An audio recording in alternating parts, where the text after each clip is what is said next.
Microphone, logo light. Come on. Oh, yep. Okay. Yesterday stream was a little bit of a disaster. Yeah, so price to pay for being new at this, I guess. I was also really tired. Should have just kept it to the 20 minutes I set out to do and ended up sticking around for an hour. Should have kept it up too. I ended up deleting it, but I will revisit that topic and we'll do a better job of it. And we'll keep the recording up for bloopers for the future, right? That's on me, but I'm gonna do better. Today is also gonna be a little short one. I'm just gonna do a quick introduction to an app I've really come to love. I don't pay for a lot of apps, but when I do, I make sure that I've been using either their free version for a while, or I'm really gonna commit to using the app. And this is the main app that I'm gonna end up using for storyboarding. So it's a really cool tool for a lot of things. I've used it to also save a lot of sketchbooks and scan that. So it's called Paper by WeTransfer. So we'll get right into it on how it works and how I use it. So I should put this in front of me so I can continue to look at the camera. Okay. And also, shout out to this app, AirPlay Receiver. What is it called? AirPlay Screen Mirroring Receiver for PC, because I end up using a PC for all my 3D needs because NVIDIA, Apple, if you want to start putting NVIDIA guts, I get that the M1 chip is awesome, but yeah, some NVIDIA guts would be cool for the computers. That would definitely have me switch from PC to Mac. But in the meantime, this app came out, which I've just been testing it for a few minutes. Seems to be working awesome. So the app is right over here, called Paper by WeTransfer, as I said. So you can have a bunch of different sketchbooks, which is so useful. So like I have one for work, I have one for just playing around. This is a cool one. So you can download different ones, right? So you could go to the Paper store, and they have all these different kind of themes that you can use. So there's the demo one, which kind of shows you how to use the app. There's making comics, which would be great for me. Actually, I'm gonna hit that and go ahead and get it. Although I don't have credits. Some of them cost credits. Some of them are free, and some of them come with the subscription, I believe. Um, yeah, some of them are free, and some of them cost 0 credits, and some of them cost credits. But I will definitely be getting the Making Comics 101. Seems like a good one for this project. Uh, but yeah, and then with the paid version, you get really neat things. So this is the one I'm going to be using for the comic book. And if I hit here on settings, you can change the cover image, which, cool. You can upload your own photo too, or you could use one of the default ones. I'm using one of the default images here, but in fact, I might just change it to one of this old school composition style notebook. Band color, whatever. And then the page template. So this is really cool because it has so many different kinds of pages. I love the graph and line grids and the dotted grids especially. Different panel storyboards. So I'm using the 6-panel storyboard so I can get as many panels into one page for the format that I'm ultimately going to get going. I'll be using Illustrator for putting the whole comic book together, but for storyboarding what's going to go on each page, I'm going to be using this one. It looks like stream is all working well. 6-panel comic. Actually, I'm going to switch to the 6-panel comic instead of the storyboard. And different perspective ones. You could even do a weekly planner, a monthly planner, and a timeline, which honestly come in pretty handy for me too. All right, so with all that set up, I'm gonna go ahead and open the book. And what I really like too is that it gives you this feel like you're flipping through pages. So, or you can bring it up and you can slide through pages this way, back and forth. So back to the first page, and I'm gonna go ahead. Did it not? Yes, I'm enjoying Paper, but I'm not gonna review it right now. Okay, so apparently since I had already created 30 pages with the other template, it's not quite they didn't all just change templates. So new pages will follow the template that I just set, which is fine. I'm gonna just use a storyboard because it also, the difference between the storyboard template and the comic book template is the storyboard will let you write outside of the panels, whereas the comic one is a little bit more tight. So this will actually help me make some notes for the different screens that I'm gonna be doing. So as I discussed before, the first page is going to be a quote. I'm just going to take up the full page of artwork. And then following that are the panels that start introducing the first scene for the main character, right? So for that, I'm actually envisioning this scene where I have the camera. Well, I'm talking about it in very cinematic terms because I'm using Blender to produce this, but it's also kind of like a frame by frame of the cinematic action, which is going to turn into panels for the comic book, right? So it's going to transition into this black space. And from this black space, it's going to start revealing a network of different locations, almost like there's these different worlds that are laid out on a chipset. So in order to do that, and I'm going to start showing you some of the tools here. So this tool that just got highlighted, this sort of roller brush, that's for filling in. So I'm just going to go ahead and fill in this first panel with black.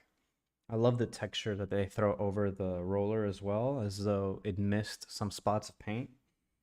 Um, so I'll then move over into this felt tip pen. So I can slide with the pencil up and down. You can't really see the actions that I'm doing, but you can see the pen changing sizes there. So by sliding up and down, I can change the sizes, or I can click on it and choose those sizes. So I'm gonna go with medium.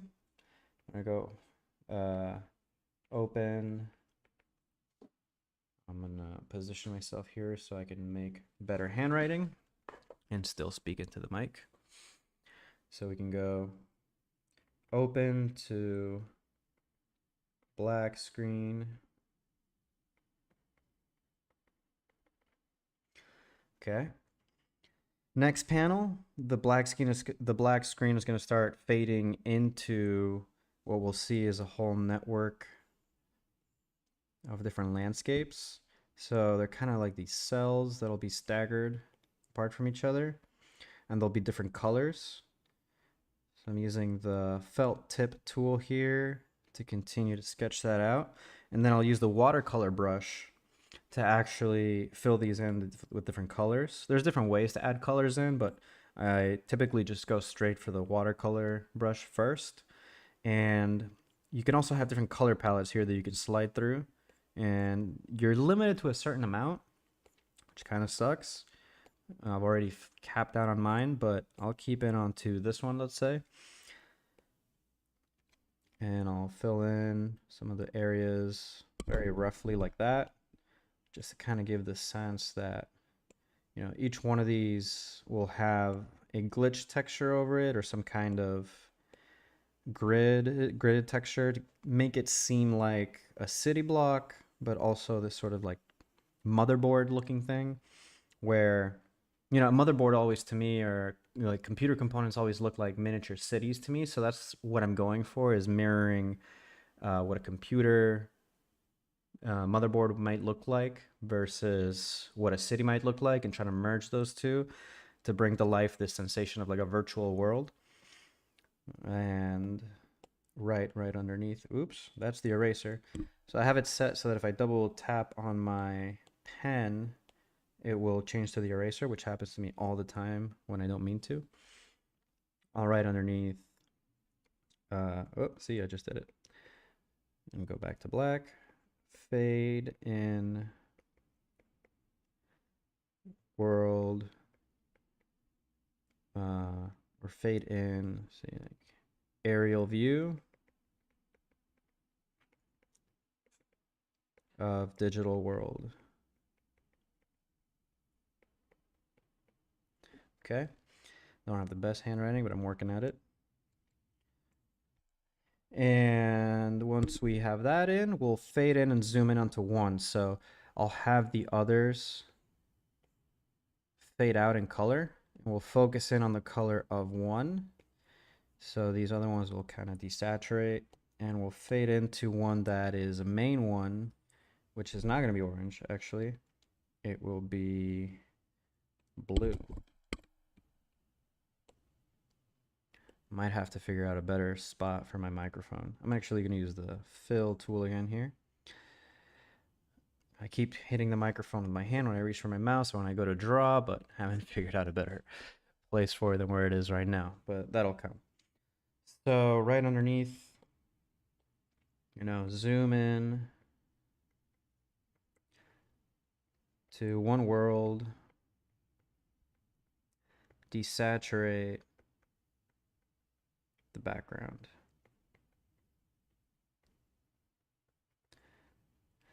All right, then once we get into this one world, I'm gonna have a blue background because it'll be over water, mostly water.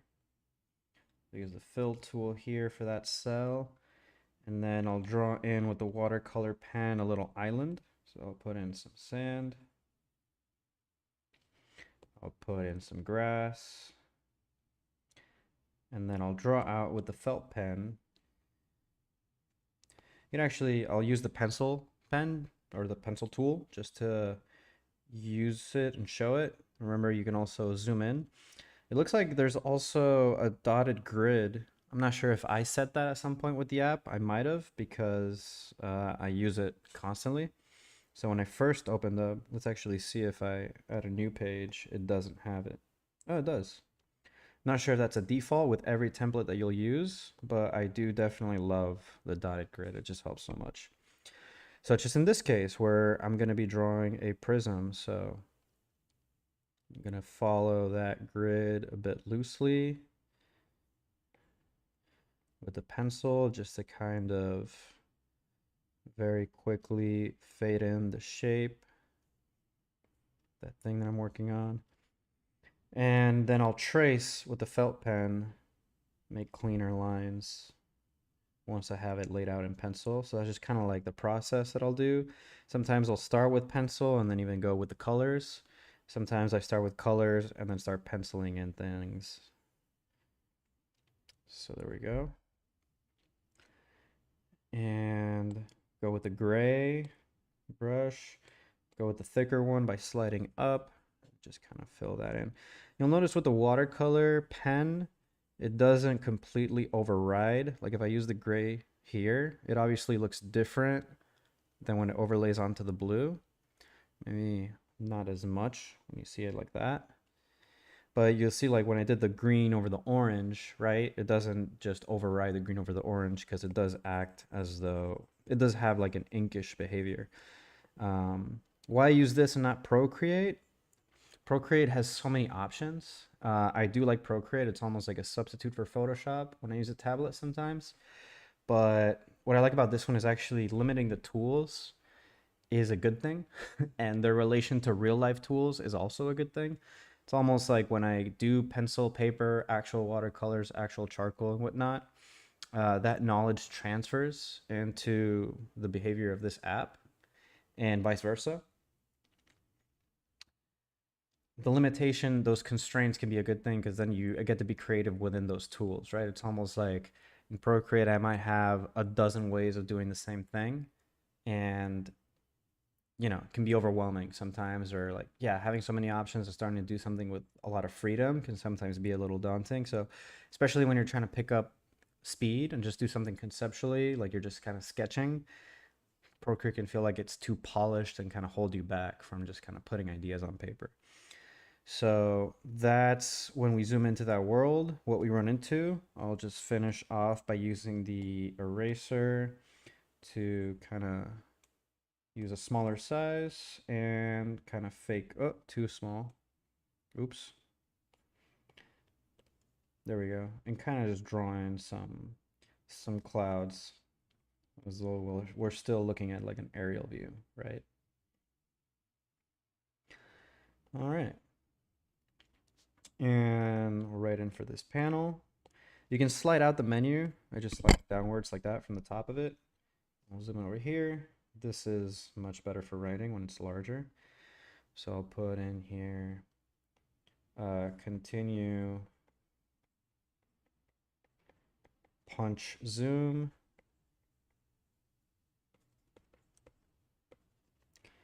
Into floating home over island.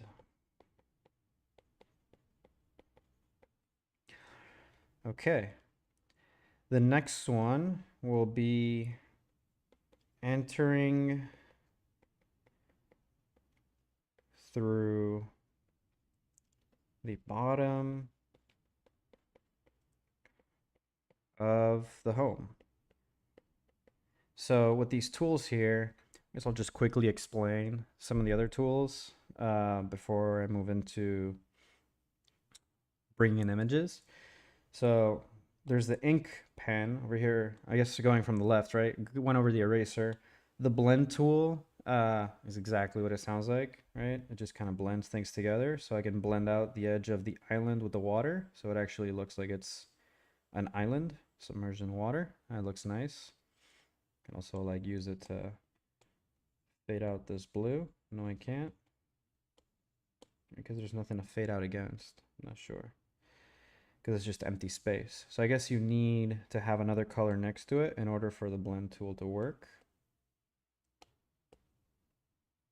No, I wonder why that blue doesn't blend over in this scenario. Strange.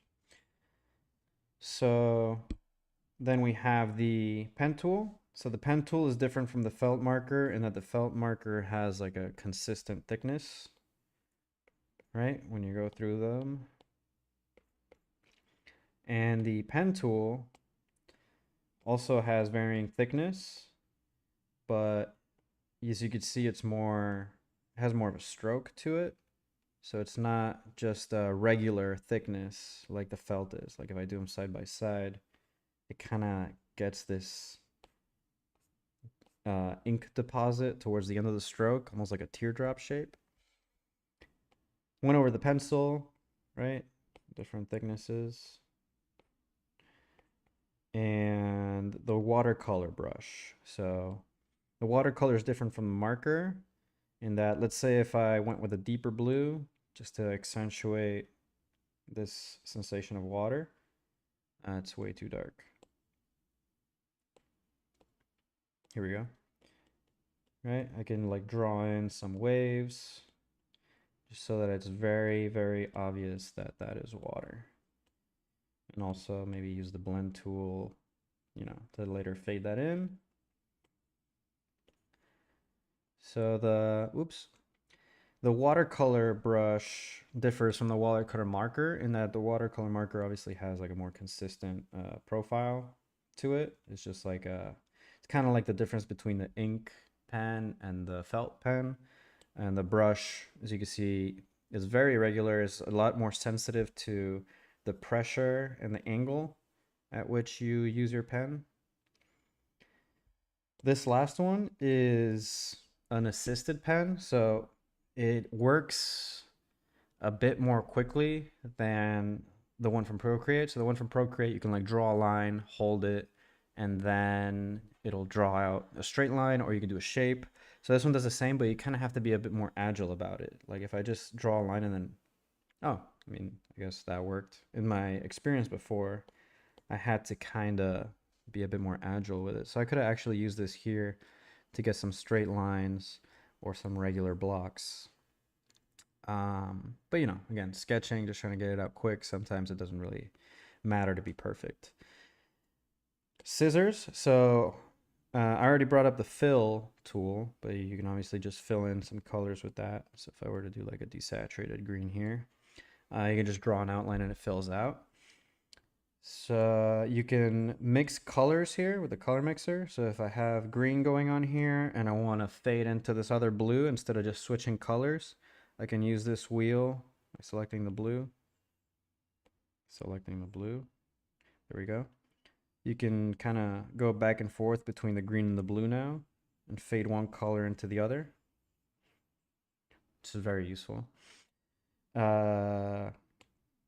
Okay, so bringing in images, which is what I meant to do. So apparently they need to be from my photos, so not my files like I had prepared. So I had over here a folder with a bunch of different AI generated images to help me storyboard this. So I'll go ahead and select these and send them into my photo reel. So export these out of files into where am I going? Add to shared album. Yeah, I don't know why they didn't have that actually. That's right. I had to kind of move this over and then drag this into my Photos app. There they go. So now if I go back to paper, I can go to my Photos app or go to my Photos and add different photos. So I wanted to come in from the bottom of this island and kind of once we get out of the aerial, we'll kind of be coming into the front of it. So I'll drop this image here into this panel. And this is where the scissor tool can come in, right? So it already shows up right here. I can cut out part of this. So let's say I cut out the top. You see it like split it into two now. I can grab the top and just slide it out of the screen and then pinch and zoom on this part so it fits a bit better in here. All right. And slide or pick a different tool to get out of that mode. So there we go. I added a little image to my storyboard on this portion. For the last one, I actually need another image that I generated. We'll go back over here and find this image here. Add that into my photos. This is not an AI generated image, so this is actually part of the initial concept renders that I was doing for this virtual world. Oop, I just select it, add. So I can add this one into this panel, keeping a little bit of the water and the island beneath and clipping out that top portion of the shape. Use the scissors, cut out the bottom, and scissors again, cut out the, oh, I had the bottom selected, so I got to select the top piece, scissors again, select the top, cut that off, and then I got this part, toss it away, this part, toss it away, and select a different tool. So I'll go back to my felt pen and I'll write into here under that. Actually, what I wrote over here, so let's see if I can use the scissor tool to clip this text, and I can. So I'll move that text over here and switch back to my felt pen tool so that I can write in here. I think once we punch in from the aerial view, what I'm going to want to do is how to transition from that.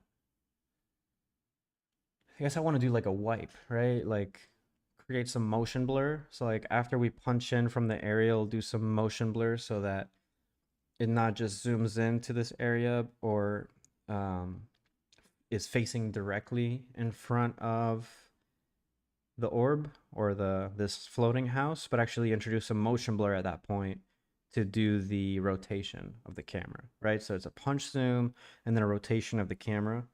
So I'll write in here, oops, just want to be consistent, use the thicker or the medium size one. So this would be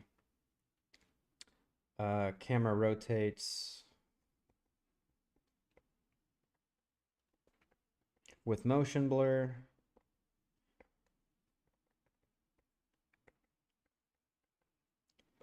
To face front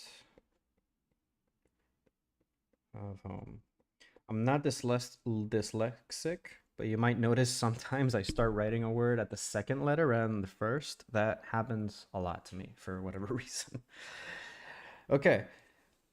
So yeah, I just wanted to introduce this app, which I find super helpful. Like, I mean, I took a bit longer than I typically would doing this, but It's because I'm explaining what I'm doing. As you can see, this really sets me up for having a really productive work session and making sure I hit my mark on the exports that I want to do later when I go into the 3D software, or if I were to even make illustrations or drawings out of these. I've kind of, formulated the story here by doing this. So thanks for watching. I'm going to call it here for today. I see you there, Twitch watcher. If you want to see a recording of this, it's going to be up on YouTube because maybe Twitch saves recordings, but I'm new to Twitch. Haven't set that up yet, even though I'm here streaming. So appreciate you. Hope you have a great day, great weekend, and I'll be on again soon. See you then.